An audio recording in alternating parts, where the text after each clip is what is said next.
Hi viewers, ఈరోజు నేను egg fried rice చేసుకుంటున్నాను.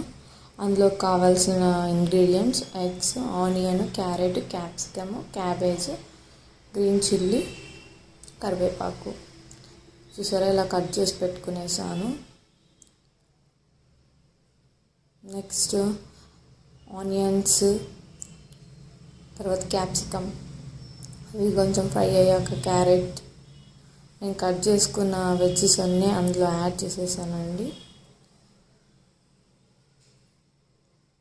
అందులోనే కొంచెం సాల్ట్ వేసాను.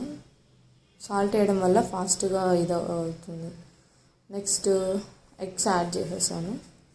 ఎగ్స్ యాడ్ చేసిన వెంటనే కదపకండి, కాసేపు ఆగి తర్వాత ఫ్రై చేయండి. అందులోనే కొంచెం గరం మసాలా, అంతే అండి. నేను ఎక్స్ట్రా మసాలాస్ ఏం యాడ్ చేయలేదు, సాస్ అవంతా ఏం వేయలేదు.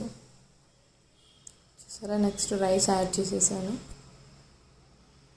ఇదిగోండి, ఫైనల్గా రెడీ అయిపోయింది. టేస్ట్ అయితే చాలా బాగుందండి. వన్స్ మీరు కూడా ట్రై చేయండి. Thanks for watching.